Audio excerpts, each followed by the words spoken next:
Brother Naif mentioned this is the second course of this nature.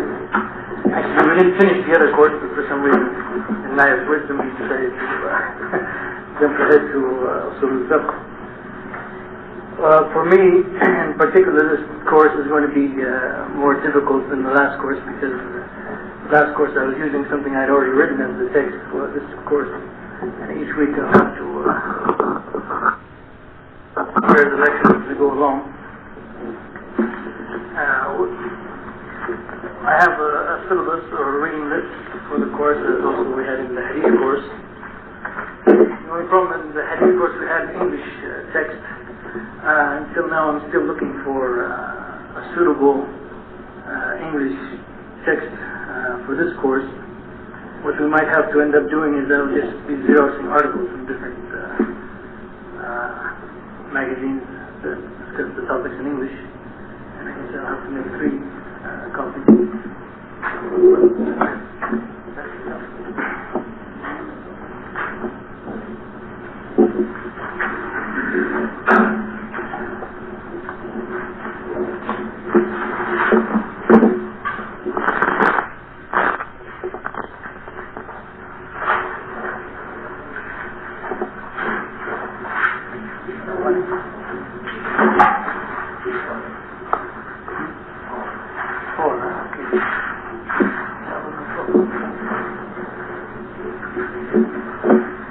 Today is going to be the slowest moving and the most confusing of the topics itself, and maybe the least beneficial.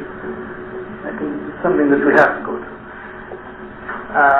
The text that we're going to be using for the Arabic text and the references I've given is this book by Abdul Wahab Allah. We can get copies of this book for I think $5 each. I'd like to know. I'm sure some of you have this book already. I'd like to know how many people would like to have a copy of this book so I can get those copies. Raise your hand, it's a little bit high. We'll go Janubi. It's some of the cards. You don't have a copy? Okay, great. This is the same thing I had with my econ. Raise your hands up high so I can...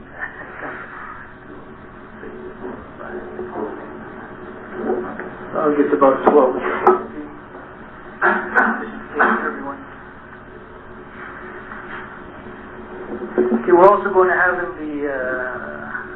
the library in the mosque, we're going to have a section of reserved books that we might be using. One of the best books on Usul al-Fiqh is this book by Shawkani, Kashar al-Fahul, and I gave a reference. In the reading list, you'll see the reference to the portions of this book. This book, I don't know where I can get copies of it, so it will be in the library. Jamal Zarabozo. No, it couldn't be alcohol.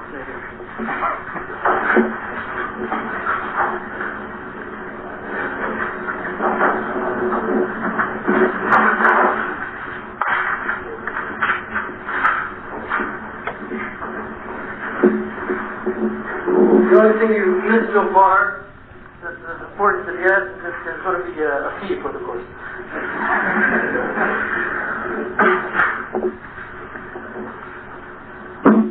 As I said, inshallah, this book is going to be on reserve in the library,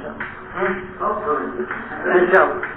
Very good book, by the way, if you ever get a chance to read it. Also, this book, not quite of the same nature. It's basically sort of Imam Ahmed, but he discusses all the different topics also. This is by Abdullah Turki, the head of Jamal Imam University. You know, our Jamal Imam students are not here.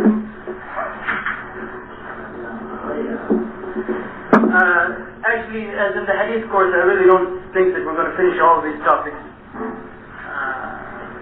But if we do, there's a book about Ijtihad.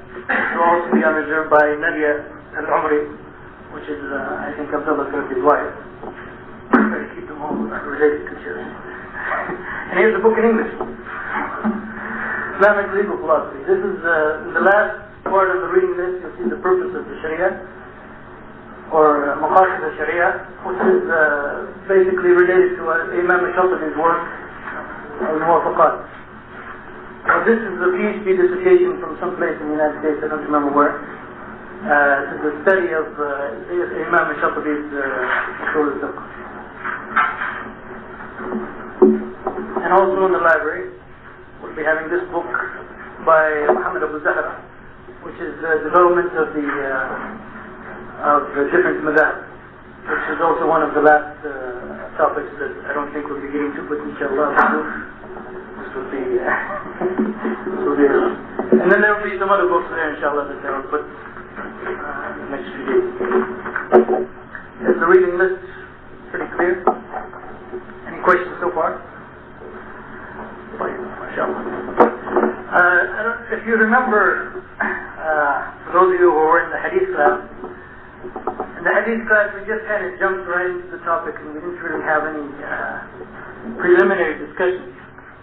But with respect to usul al-fiqh, things are quite a bit different. In preparation for this lecture I read about 3 books and about 3 articles. All of these books and articles, the only thing that they're about is what is the topic of usul al-fiqh, what is the subject of usul al-fiqh, and what is the definition of usul al-fiqh. And you can find in every book of usul al-fiqh, for example in Shawkani's book or in al-Khallaf's book, you'll find different definitions of usul al-fiqh and different definitions of what the topic of usul al-fiqh is supposed to be about. So today, inshallah, we're going to talk about, it's going to be the most boring and probably the most confusing of the lectures, but we're going to talk about what is the topic of usul al-fiqh, and what does usul al-fiqh actually study, what's the definition of usul al-fiqh, what's the difference between fiqh and usul al-fiqh, and then finally, inshallah, we'll discuss the history of usul al-fiqh. So, this is pretty much introductory topics to the study of usul al-fiqh. The first question, as I said, is the subject matter of usul al-fiqh. Anybody have any idea what is the subject matter? And what is it that we're going to be studying in this course? Usul al-fiqh. Thank you. Students, right. Can you be more specific? And all of you have heard the term usul al-fiqh before. And when you talk about usul al-fiqh, if you see a book about usul al-fiqh, what is the book about? Now, just a minute. Now, before you say anything, as I said, there's many differences of opinion about this question among the usuliyin themselves. So feel free to say anything, and you might get one of them. Anyway. What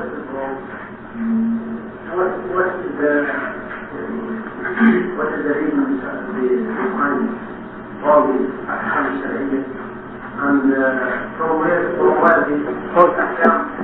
Just a minute now. Reason behind? I don't think the reason. That's what you said.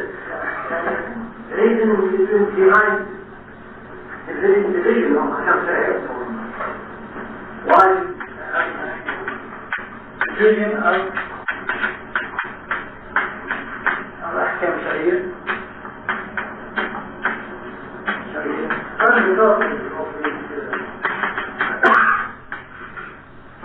sources of these أحكام.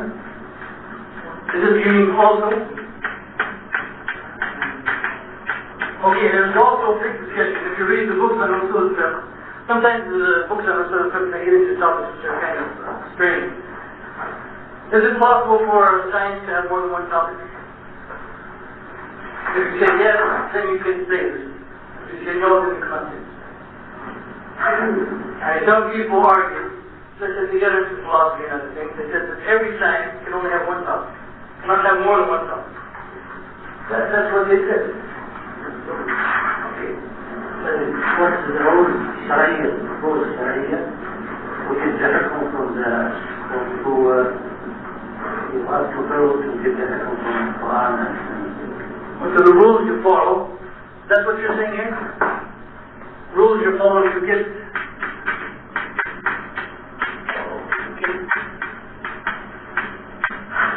Get what? Okay, that's down.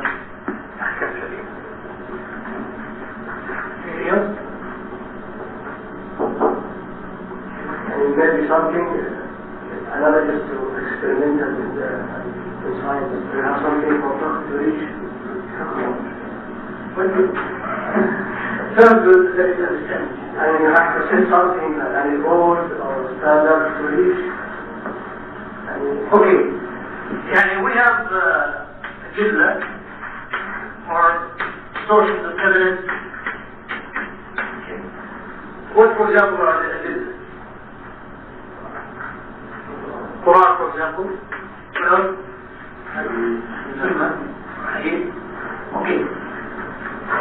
We also have ways of applying. Obviously, the adilla by themselves are not going to tell us anything, right?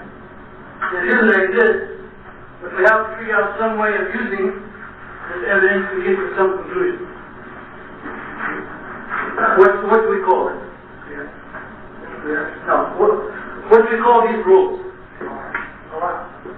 Qawa'id. Or legal maxims. Qawa'id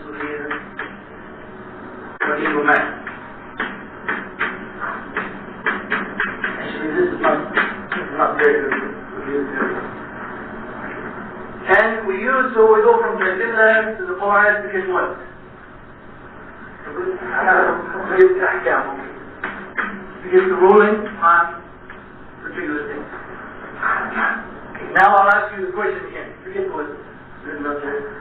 What is the knowledge of Rasul concerned with?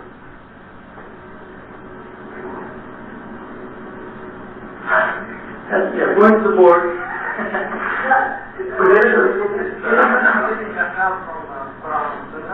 Getting this is Qur'an. This is the Qur'an. Okay. Some people say the topic is Qur'an. As I said, there's many different opinions. Feel free to whatever. Say whatever you want. Okay, what about this one? The ahkam itself. And say, for example, that to pray is what? Salah is what? Is that part of the Sunnah Fiqh? What is it? Why is it?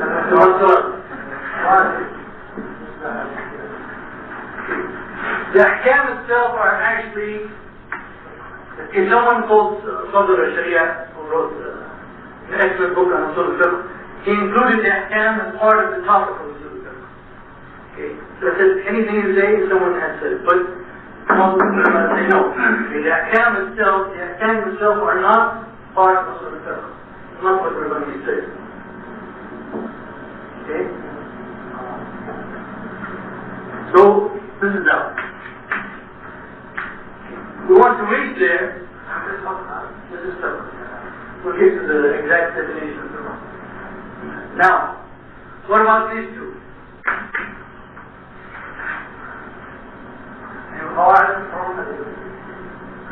Yeah, I know. Yeah. Do we discuss that in the what do you mean? What do you mean? Yeah, what do you mean? You discuss the Qur'an as we get down on the what is the also this kind of adilla or the case or the okay. We don't discuss the adilla as-tafsiliyya, okay, or the specific. We do not discuss specific evidence for specific rulings. Okay? That comes down here again, in this case. Okay. We don't discuss specific evidence. And what do we mean by that? For example, I said that prayer is what? What is the specific evidence that prayer is what? You can't think of any. What verse is telling it? Is there any verse in the Quran that says prayer is wajib? Let's go. Why is no? There is no verse in the Quran that says Salat is wajib. That's fair enough.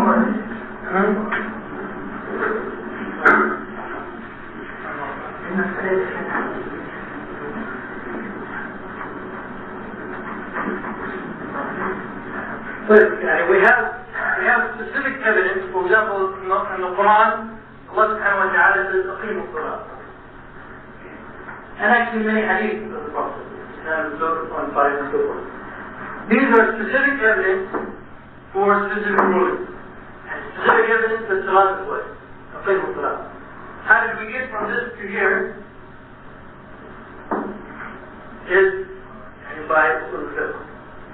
In other words, if you've taken logic before, this is kind of working backwards. Allah subhanahu wa ta'ala says, "Aqimu as-salat," or establish the prayer.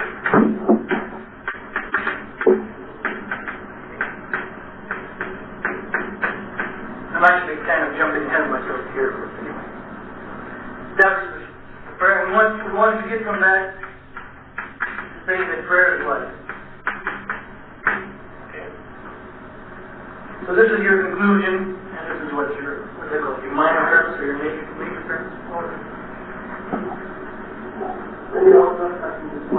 Okay. Yeah.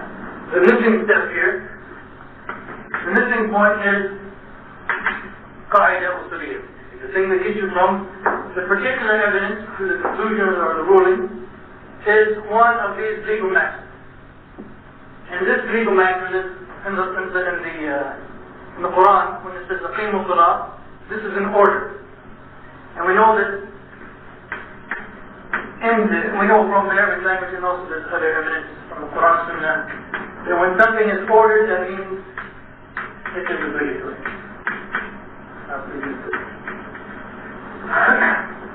Okay? So al-fiqh we're basically concerned with this, but it still didn't answer my question. And is this all we study in the al-fiqh? No?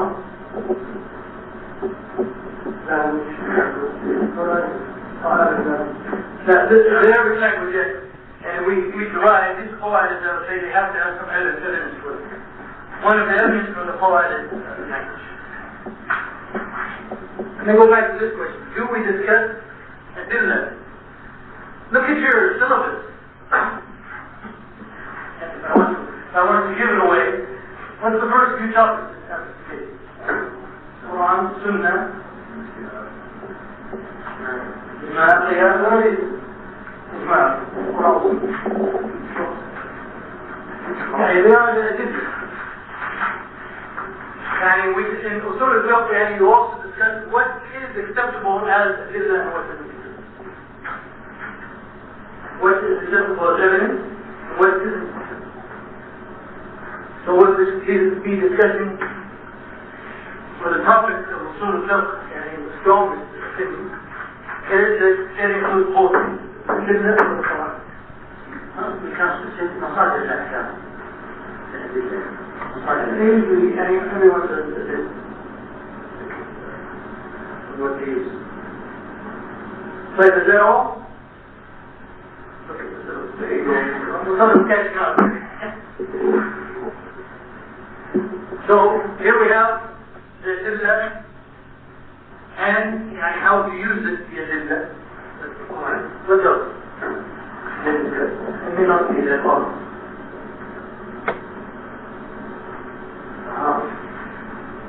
And that's what we hear. He also discussed the person who is qualified to use his adillah. In other words, we'll also be discussing ijtihad and the shurut for mujtahid. And when they discuss ijtihad and shurut for mujtahid, they also discuss an opposite taqlid. From their point of view, the opposite of ijtihad. So the topic basically is the evidence discussion of the evidence, plus the qawaid or how to use those evidence, plus who is qualified to use those evidence. When we get to the definition of usul al-fiqh, this will be very clear.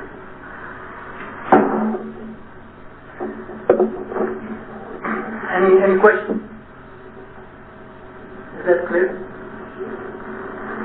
So, with respect to the adillah, we discussed what they call the ahwal al-adillah. Yani what is an evidence, what isn't an evidence.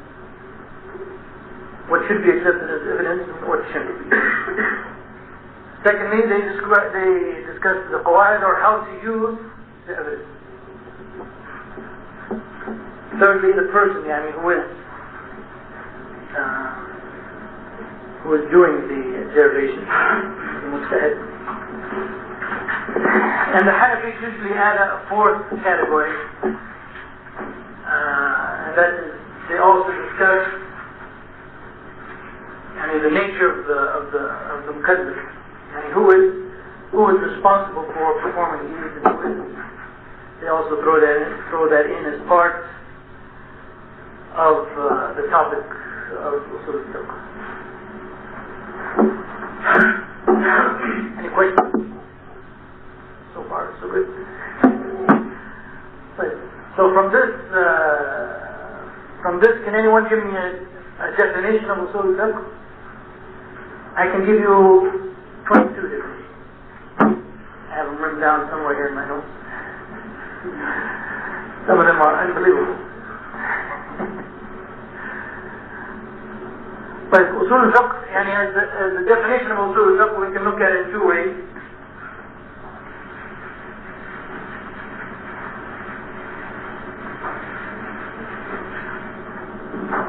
Usul al-fiqh is made up of two words. Usul and so we can discuss it as a compound term, or we can discuss it as one term which is like a name for a specific thing. Some usuliyin do it one way, some do it the other way.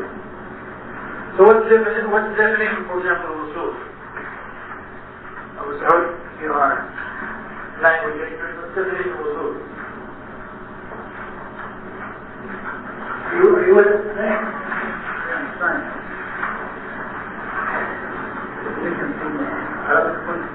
Yeah, from there, we have to find it.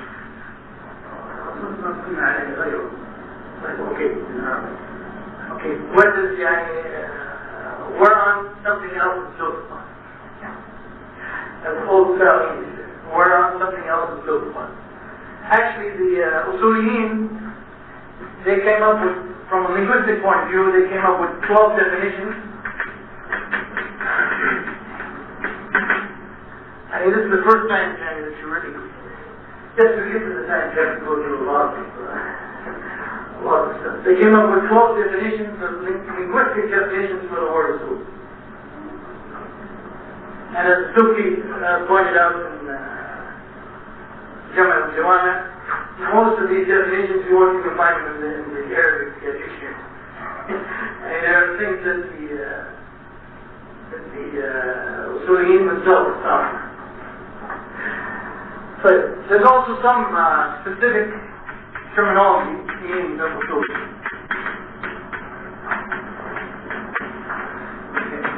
Or mustalahat.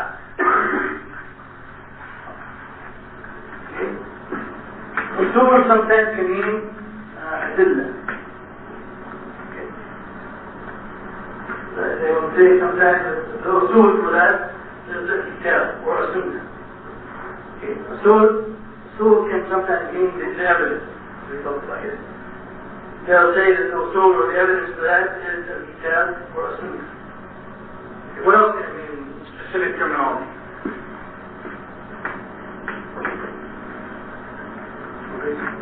Pardon? And I'm talking about as a specific term used by different times.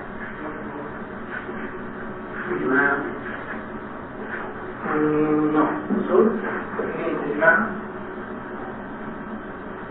It also means the, can I say that? the normal case. In other words, like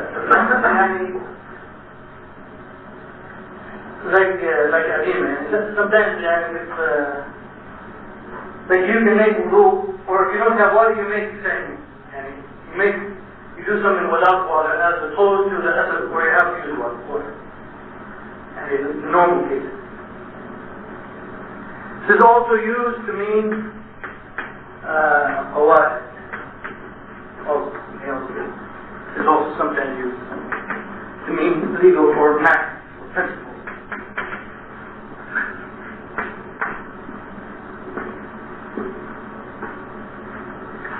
So if we're taking the linguistic definition of it,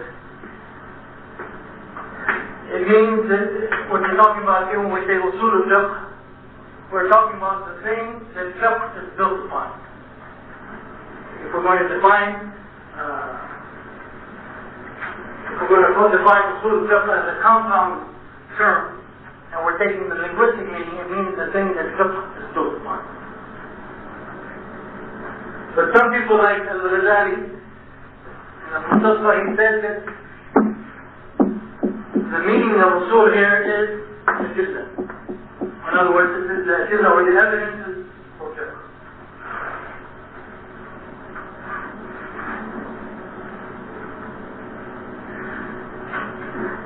Some other ulama, they say that it means here qawaid.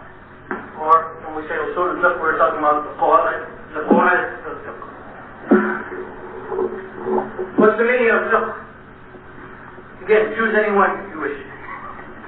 You cannot really say which one is the stronger view. And most, they go by the linguistic definition, but many of them, they go by others. And the important thing is to get through this and get to the real material.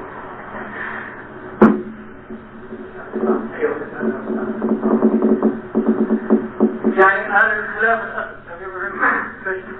Hey. هذا خلاف الأصل. يعني الأصل is the normal.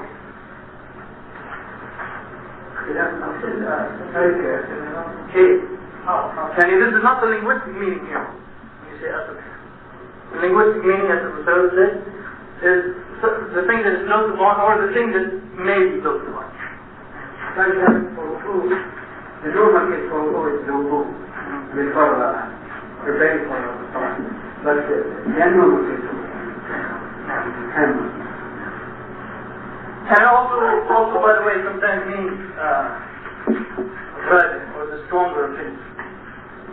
Also means that, but it's not related to our discussion.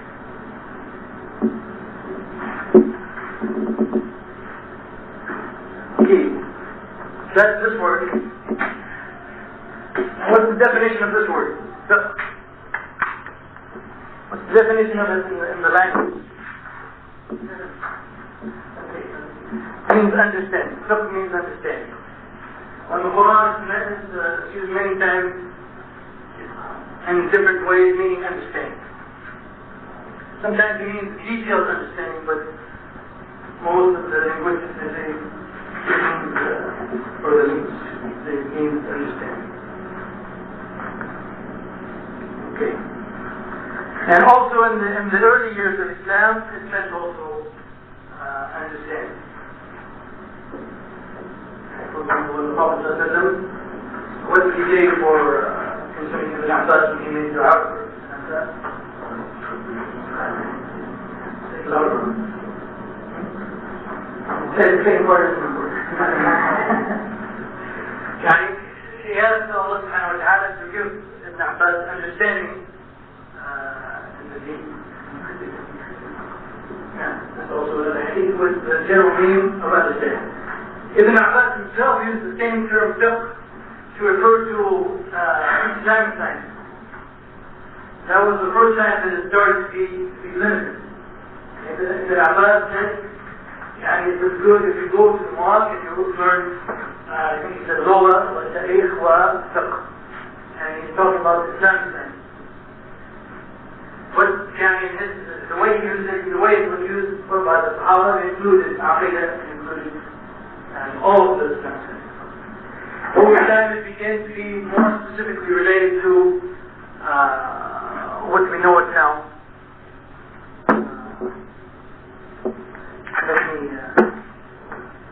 Let me give you a detailed. I have to copy this to make sure I don't make this is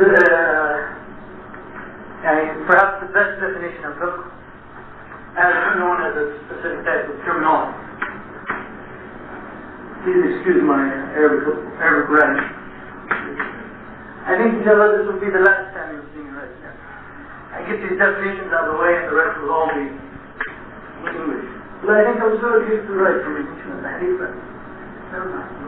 Wait, the hadith okay, now.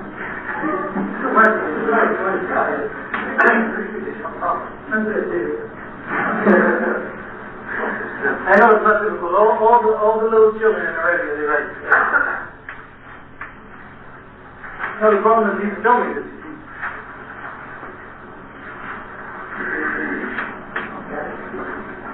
I will write the definition, and I want someone to give me the detailed meaning of this definition.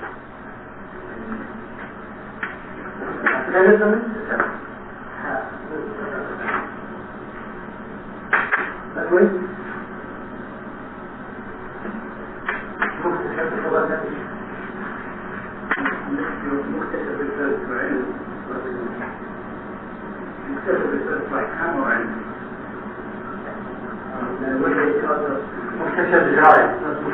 Yes, you're right.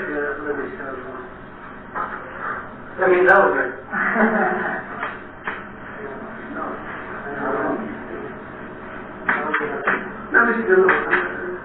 Inshallah, we'll see.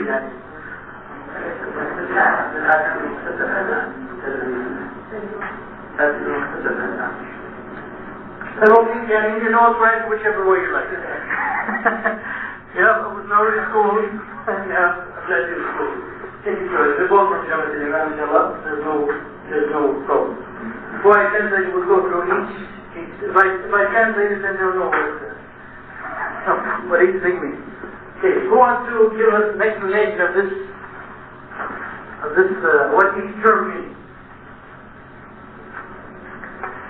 I'll tell you how detailed as I said, Usul al-Fiqh already lots of interesting things. Many people objected to this word itself.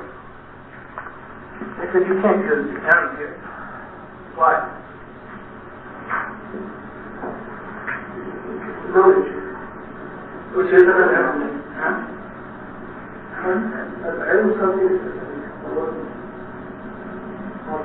Maybe they want you to understand the objection here, that means that person is deducing some kind of from that is not existent, while something is existent by the existence of others. So you're trying to say the difference between and and not, but people reject that distinction. And the reason they object to that, and how would we translate it? No, be the same. Or the knowledge of either one.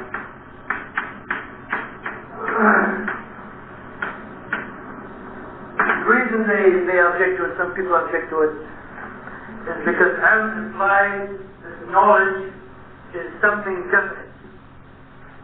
Definitive knowledge. What do you mean by that in Arabic? From the hadith class, you should know. Okay.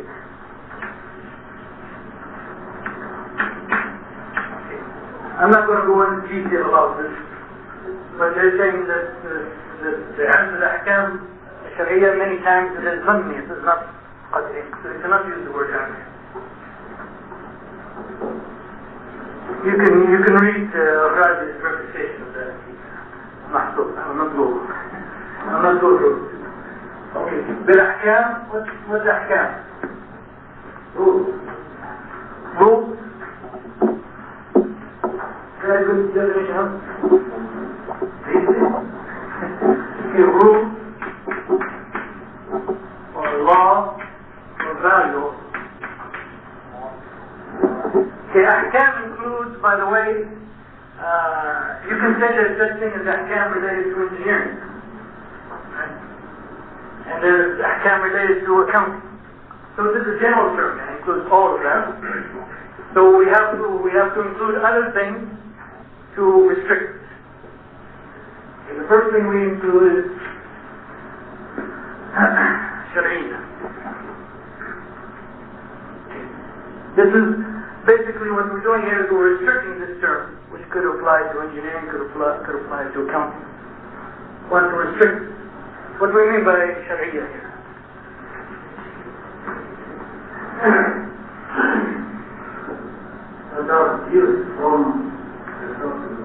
Okay, related to Shara. What is Shara?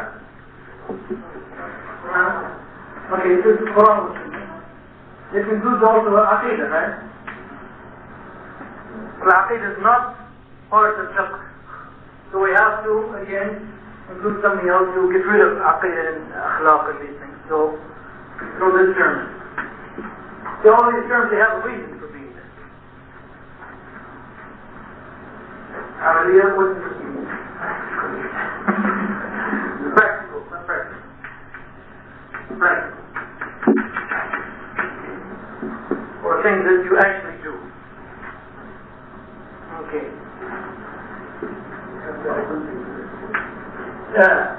You? What's up?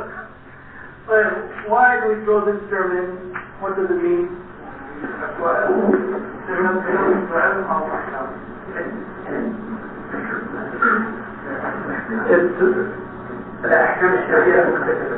Al-Ahkam refers to, and it can refer to either one.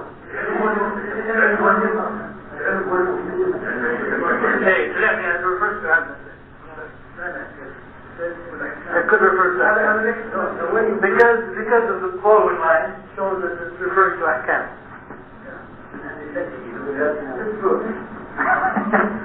So, okay, first of all, why did we include it here? But actually, it should refer to everything. Yeah, it should refer to everything. Okay, why did we put it here? Maybe then we'll be able to see what it refers to. To restricted things. What are we restricting here? What do we mean by this? من أدلتها. يعني for one thing, we are removing. Well, what does mustaqid mean? First of all, we haven't acquired. Okay.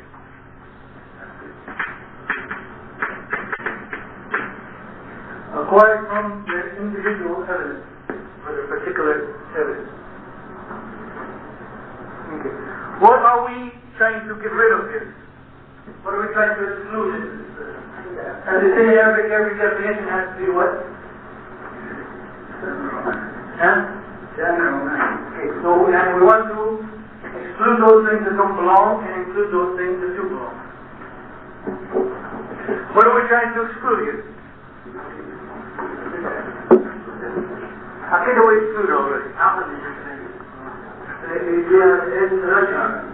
Okay, it says acquired from its individual evidence. Number one, we want to exclude. We want to exclude that and or that nor this is required through taqlid. If someone is muqaddid, he just blindly follows the madhab, he's not taqlid.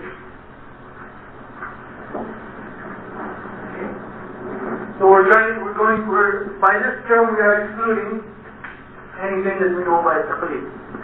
At the same time, we're also excluding the ilm of the Prophet ﷺ that came through us. Okay. So in other words, if people do not refer to the Prophet ﷺ as faqih, no, it is not من أدلتها. يعني the Prophet ﷺ did not make his ruling by looking at the adillah and making the ruling, but this was through what? And the The last point I think is clear from the individual evidence. What did we conclude about the Muqtasab? What does it refer to?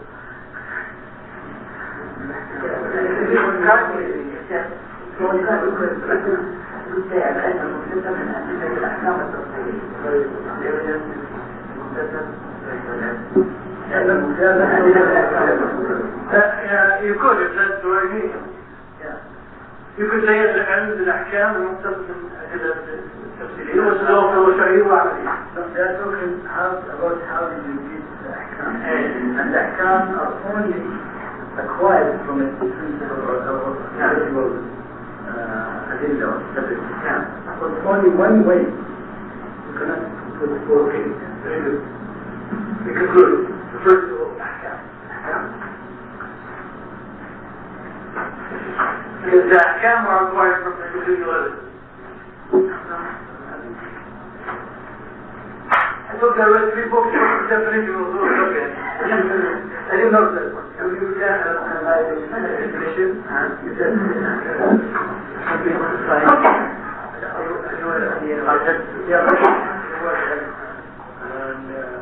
So, do we still need to keep it there? Yeah, keep it there, because as I said, the Razi, he refuted that. I'm not going to go through his argument, this is kind of long. Keep it there. That argument has been refuted. Yeah. What about it? I used to do what? Under my... Shouldn't it make some noise and stuff? Yeah, it's still good. But, any questions? You have to be able to reach from there. If you are just following someone, if you're not deriving the ahkam from the evidences themselves, you are not faqih. That is not fiqh. Okay? That's it. So if someone, by the way, knows the rules, knows that salat is wajib, knows that zakat is wajib, but he doesn't know their evidence, then according to the Usuliyin, he is not the faqih. If he just knows the conclusion without evidence, he's not the faqih. It's not the faqih. So after this course, inshallah, will be your mustahidin.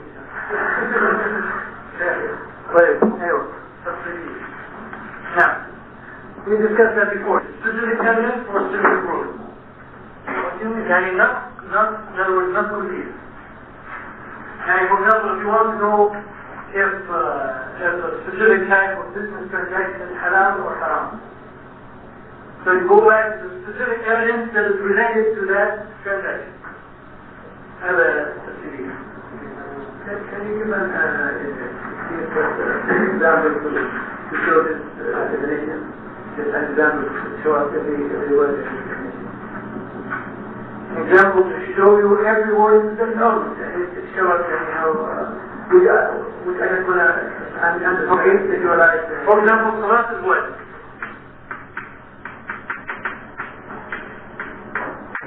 Okay, that's the conclusion. That's not sufficient proof for that. And Allah subhanahu wa ta'ala says aqimu salat. Okay. Is that part of fiqh or not? Well, is it related to ahkam? You're saying something is wajib. So it is related to ahkam. Is it sharia? From the Qur'an and Sunnah. Is it amaliyah? Is salat something you put into practice? Is it acquired from its individual evidence? Did we get this from looking at the individual evidence concerning salat? So that is what fiqh is all about. That's what fiqh is all about. But we're studying, of course, usul fiqh, which means either what that is built upon, or the evidence for that, or the legal maxims for that, whichever definition. Those are only some of the definitions. I think there's many more. Okay, let's talk about then the definition of usul fiqh as one term related to physical science. Then we'll talk about the differences between fiqh and usul fiqh.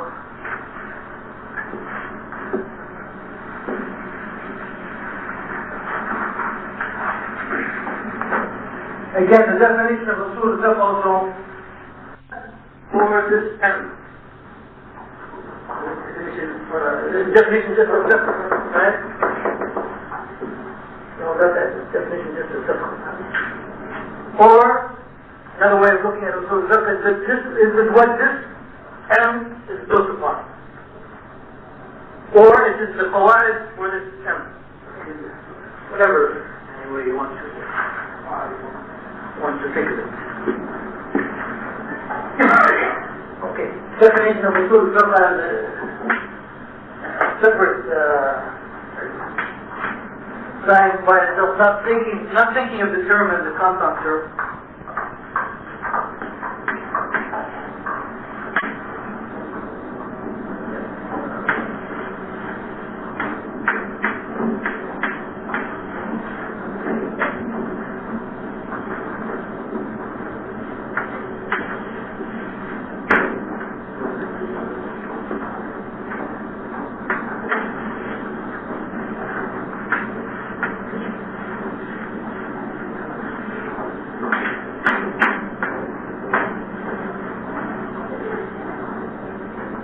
Now this is one definition of usul fiqh. You can tell me what's wrong with it after I'm done.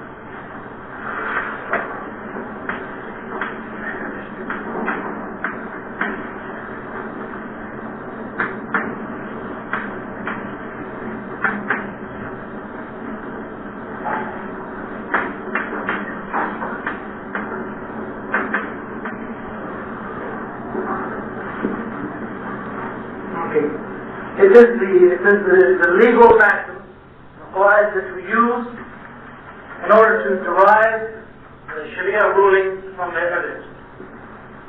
That's translation. It's the legal maxims that we use in order to derive the Sharia rulings from the evidence. What's wrong with this definition? Although someone by the name of Prophet was saying he said this is the best definition. He listed about 22 definitions and he says that this is the best definition.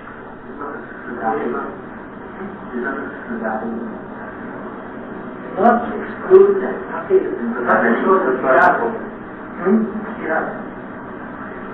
What means by Bible? No, this is not to exclude Aqidah. The definition is to exclude Aqidah. Why not?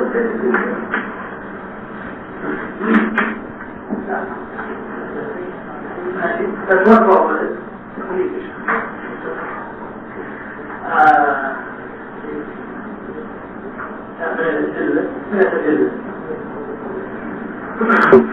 What's the problem with this?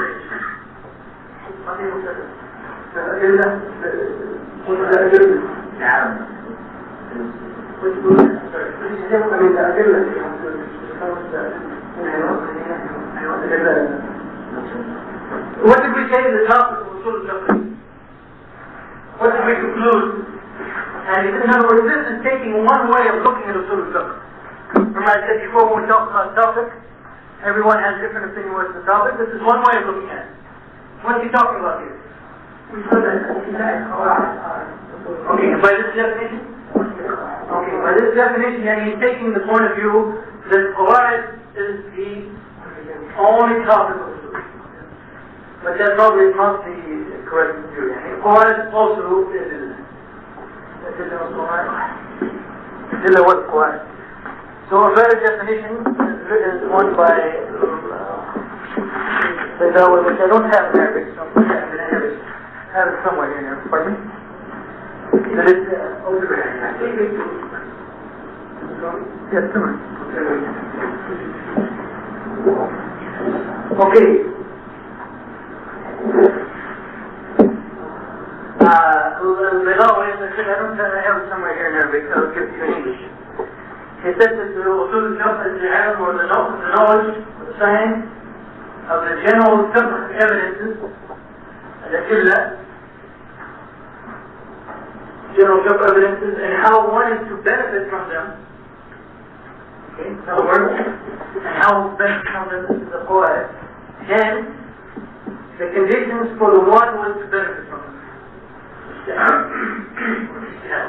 So, Badawi's definition is more inclusive than this. But then I said, and the reason I wrote this definition is to show you that depending on what you consider the topic to be, you'll get a different definition. So the definition that we'll be using in this class basically is the one by the lower, meaning knowing the general evidence, how to benefit from them, and what are the qawa'id. I usually write it down. In English or I have it somewhere in Arabic. In Arabic, it's only like 5 words. In English,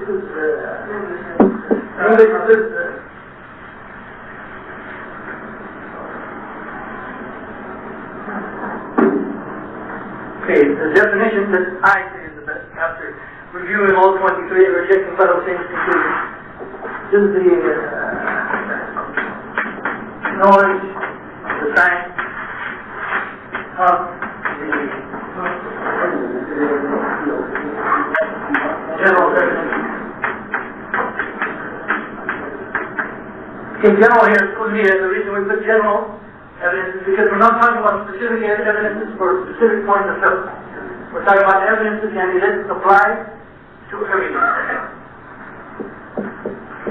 And how one is to benefit from them. And she needs to probably translate this to Arabic. How one is to benefit from them. Yeah, I mean, here it's talking about how to use the Islam, which is the Qur'an. Defining and the conditions.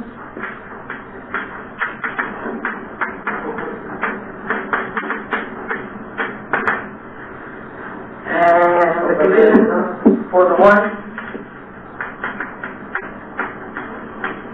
who is Abu Bakr. That's the way he said it. Then he probably could have written something else.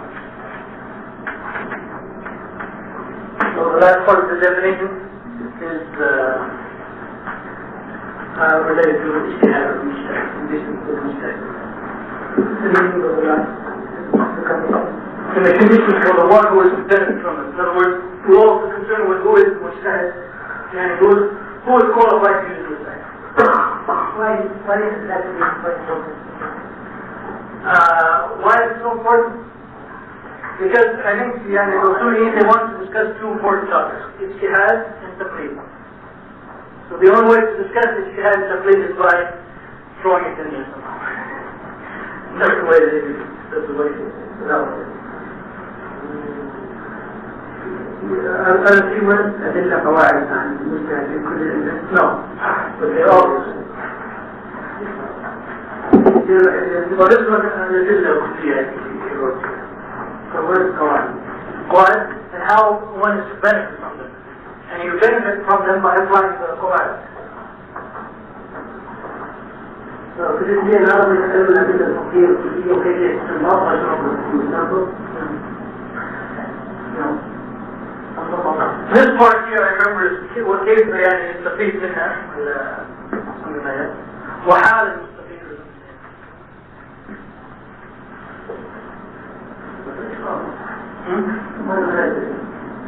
Is that right?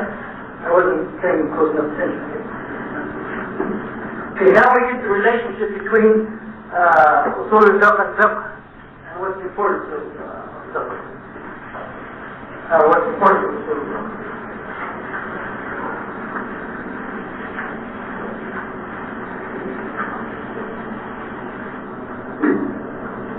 If we want to make, for example, an analogy here. We have a database for statistics. Okay. And then we use the rules of statistics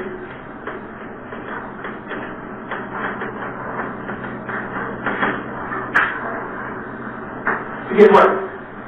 We use the rules. Those conclusions are specific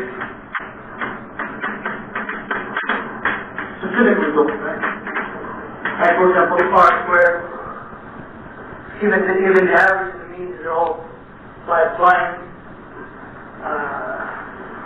rules of. Now, what are some of the problems that can go wrong here? All you need to try to make is a study development. What are some of the problems that can go wrong?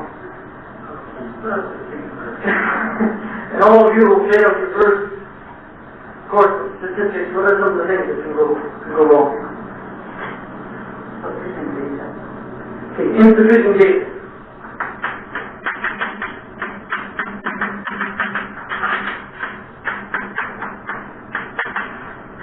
What else? Incorrect laws. Incorrect laws or incorrect use or incorrect laws. Incorrect use. Rules.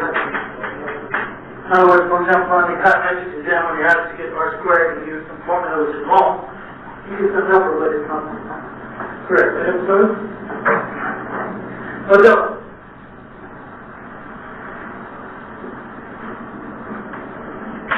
What do you mean by insufficient data? Okay. Also incorrect data.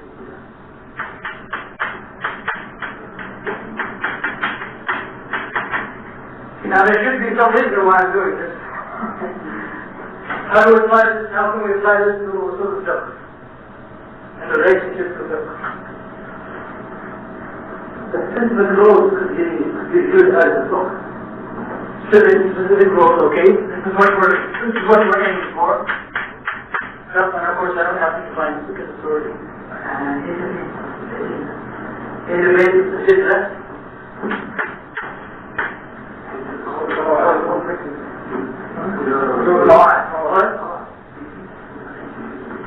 So is that in between? No.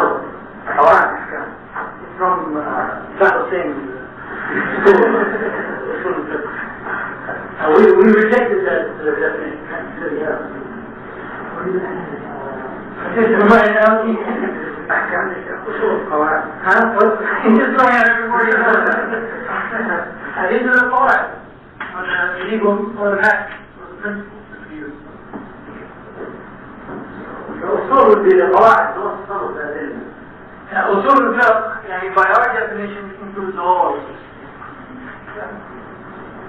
Not the specific adilla, as such, but what are the adilla? We discussed this topic, but not as, for example, like the database. But we discussed what can be put in the database. What statistics are acceptable? The guidelines of the data. Okay. So do we take our sums? What are the numbers that are accepted? What are the numbers that are not accepted? Okay. Now what about history? How do they, if you get incorrect or insufficient evidence, you will form incorrect rules and then you will count them. Okay, if you have insufficient data, you will form incorrect rules, even if you have the right methodology, right? Okay, the first one really isn't related to usul al-fiqh. First problem. This first problem, for example, occurred in the early years of Islam. When we talk about, much later, sometime next year, we'll talk about the Islamic law. And one of the reasons for the difference of opinion among the scholars is that one scholar might know a hadith and the other one doesn't. So the one who doesn't know the hadith, he has to make ijtihad. His ijtihad may go against the hadith or it may not go. He doesn't know. If he knew the hadith, he would rule according to the hadith. So this insufficient data, for example, is like before the hadith were collected, and each area had their own hadith. We discussed this, I think, in the hadith course. And each area had their own hadith, and therefore, some people did not have all the proper data to make the right conclusion. Because that's understanding of the hadith.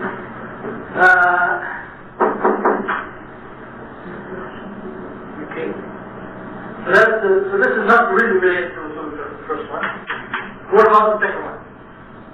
Oh, that's problem. Okay.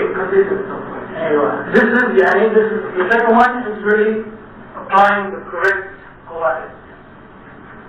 If you don't apply the correct qawaid, then you're going to come up with the wrong conclusion. The problem many times is people make ijtihad and they do not know the qawaid. And they're making ijtihad, they think they're making ijtihad, but they don't know usul al-fiqh and they're not therefore qualified to make ijtihad.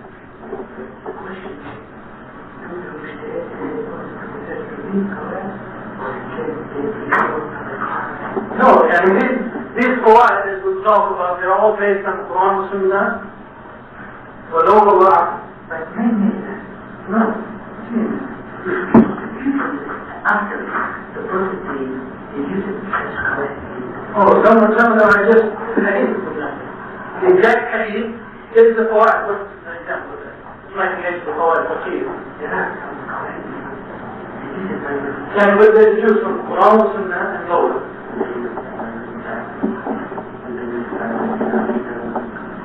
Actually, it's Qur'an for you. So one of the things that one of the important aspects is that it guides the person to go from the evidences to the conclusion. It saves us from this problem. And even if you have all of the Quran memorized and all of the Hadith memorized, if someone asks you a question, and if you do not know how to apply those Hadith and how to apply the Quran, you're going to come to the wrong conclusion. And how to understand them. We're going to get into this. That some words, for example, in the Arabic language, they have a general meaning. You have to know how to know whether it means a general meaning or it means a specific meaning. How to know what cases. Suppose there's something else that contradicts it slightly, how are you going to deal with that contradiction? And these are the qa'id that we have to apply. So it guides us from the database to the specific result. And what about the last one? Is this related to Islamic? No. Yes.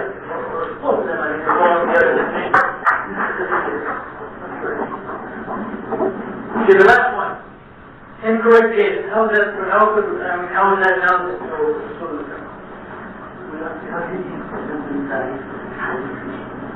Okay. You're using, for example, hadith which are not acceptable. Also they talk about what kind of hadith are acceptable, what kind of hadith are not acceptable. And it's not just ulul hadith, but also nusul hadith, nusul al-fiqh. What else? Or using hadith with different cases. Hadith is not right. What would that do? Yeah. Might go here. Obviously there's some flaws now. What about, for example, when they talk about maslaha, which we talk about later, there's some kind of maslaha, there's some kind of public utility, not public utility. What's a good definition of maslaha in English? Common interest. Okay. There's some kind of common interest which the Quran and the Sunnah accept, and there's some kind of common interest which the Quran and Sunnah reject. So you start with one of these common interests which is actually rejected by the Sharia, and you say that this is one of the evidences, and you apply the Quran when you run into the wrong result. So also it tells us what are the proper sources and what's the proper methodology. Any questions about these things before I get into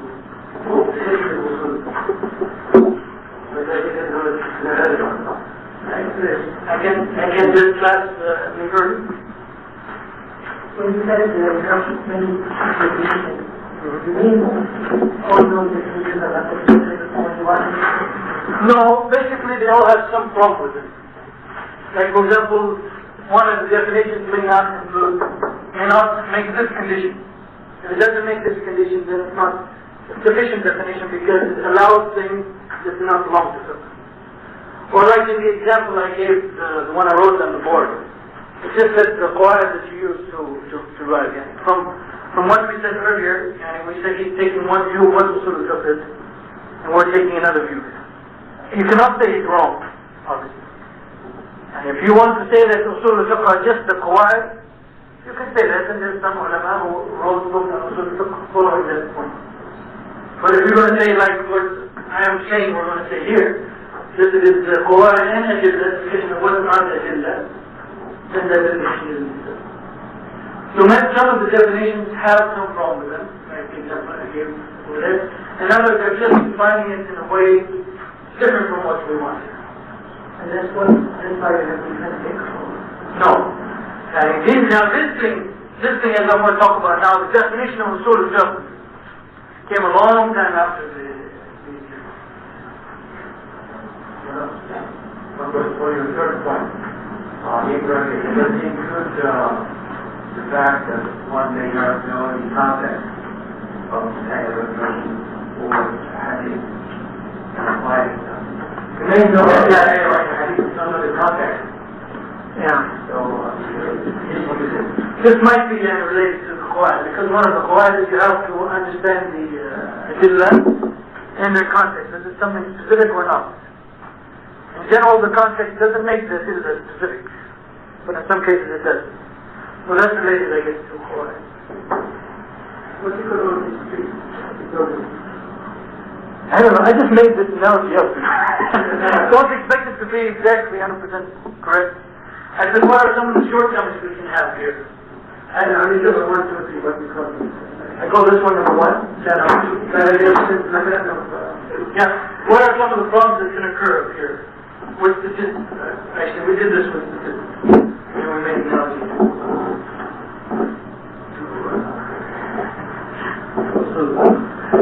Okay, I'm going to scratch that from my notes. That's analogy. Okay, any questions about that? Okay, before we get into the history of usul al-fiqh, there's two other short topics that we can discuss, and then inshallah we'll finish.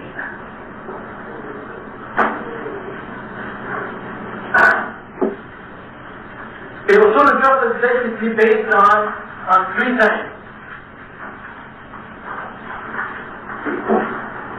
In other words, usul al-fiqh existed a long time before it was actually called a science, and it was actually written down as Qur'an and so forth. And that is the reason that's possible is because it is based on three sciences. One of these sciences is, what's the best way to put it? They all say it's ilm al-kalam. I don't think this is a good ilm al-kalam is what in English?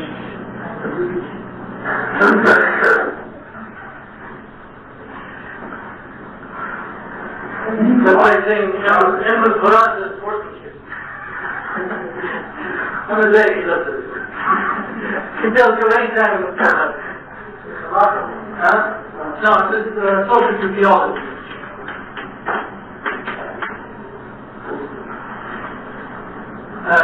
Ilm al-kalam and also a little bit of logic. But this is probably better to call it aqidah instead of ilm al-kalam. Now what we mean by that is that usul al-fiqh, we take it as given that the Qur'an is a revelation from Allah subhanahu wa ta'ala, that the Prophet Muhammad was his messenger, and he was sent with this message, and so forth, and the Qur'an is a miracle and so forth. And we take these things as given. So the beliefs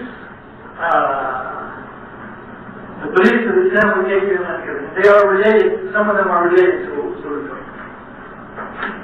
Number 2 is language.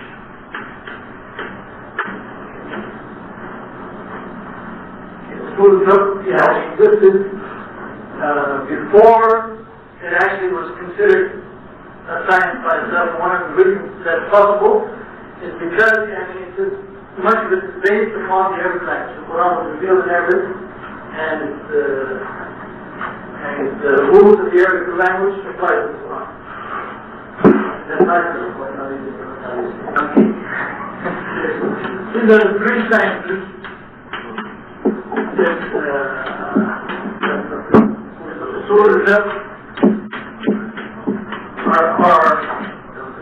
are built upon, or actually rely upon. I don't want to put it that way, because what I just wrote there is that this is the usul al-fiqh. but that's not what I was aiming. And the third one, oh my goodness, third one on the Ahkam Sharia. Yeah, what do we mean by that? How does that take care?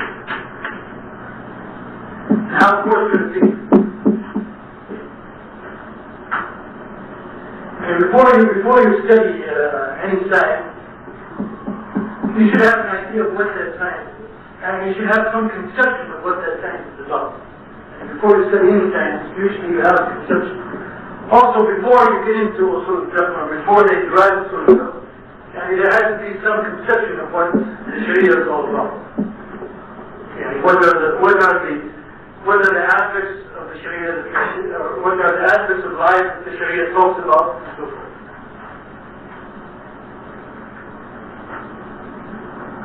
This will not be on the final exam. Do we have a final exam? Yes, if you remember to tell you that this will be a final exam. We have lots of books ready for people who do the best on the final exam. Take home. If you take them, I'm going to find all these books that are reserved in the library gone.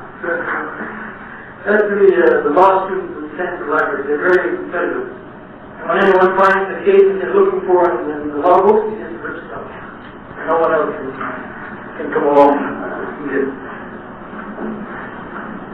But lastly, quickly, what is the goals and the benefits of studying usul al-fiqh?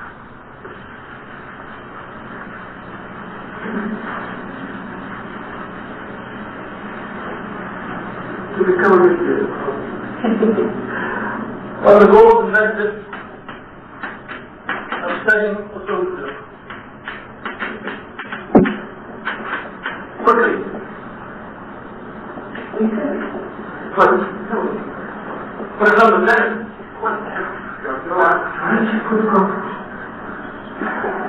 Okay, the major goal, of course, is to know what are the proper things to do in life.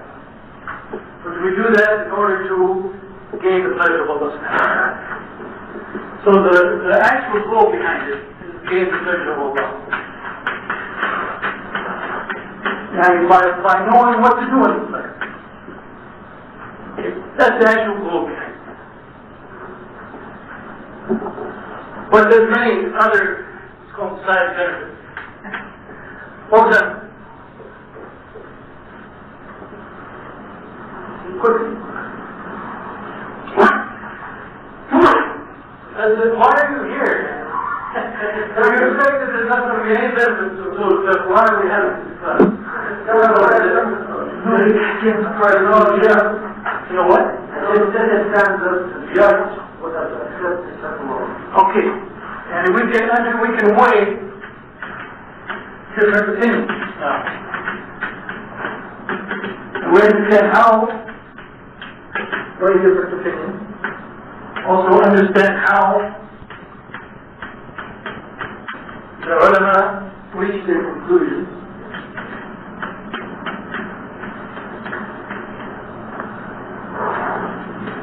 By understanding how the ulama reach their conclusions, as I talked about when we studied usul al-fiqh, hadith, and when you study hadith, the more you study hadith, the more you're convinced that the hadith have been preserved from Allah subhanahu wa ta'ala. And if it's right to say this, you increase your yaqeen or your certainty about the hadith. Also, this increases your trust and your certainty in usul al-fiqh. So you understand how the ulama arrived at their conclusions. And you'll see that it wasn't just, some haphazard thing. Let's say how there's some methodology that they apply. What else? Okay. If we get to the point of making ijtihad, but something a little bit less than ijtihad, let's say. We can apply the reasoning to new cases. That come up.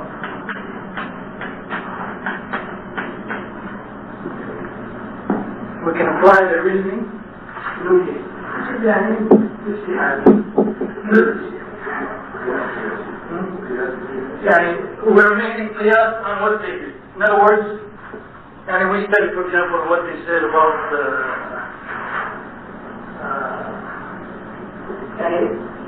intoxicants other than coffee, for example.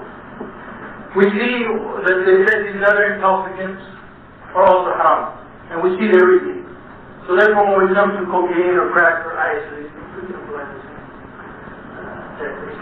For our own, use or our own use, we cannot get away from the After this course, I'm not going to be going around, inshallah, making ijtihad for other four people. If you want to. Anyone who wants to judge from me after this course, to make help those my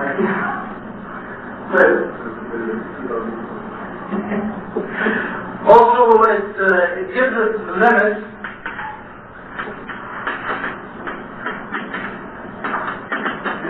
to the use of aql in Islam,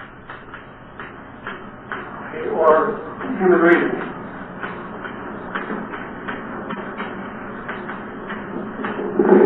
By understanding usul Islam properly, we see where people use their aql too much and therefore contradict Qur'an and Sunnah. Similarly, I'm not going to write this one. And when we understand usul al-fiqh, we can spot how people deviate. Because one of the best ways to deviate is to use the adillah, but to use them improperly. Right?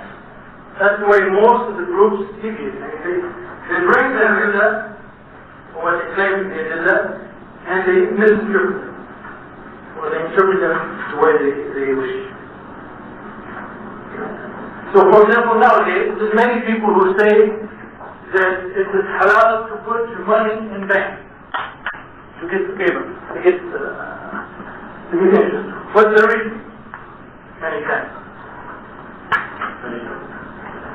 Well, I mean, reading from, I think, very many usul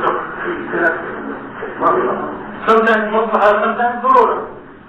If we understand usul al-fiqh, we can see whether they are applying these concepts correctly. And therefore, if they're not applying them correctly, we can refute their claims. So also, one of the benefits of usul al-fiqh is that it is a way to refute those people who are actually deviating. Well, I didn't think I'd have enough material to cover an hour and a half today, but alhamdulillah. Inshallah, next time we'll start with the history of usul al-fiqh. You notice I'm reading this, there's no case, because I learned from the hadith class that we can't go to. Yeah, we're going to have the 7 orders. This is an item we haven't just Qur'an usuliyya as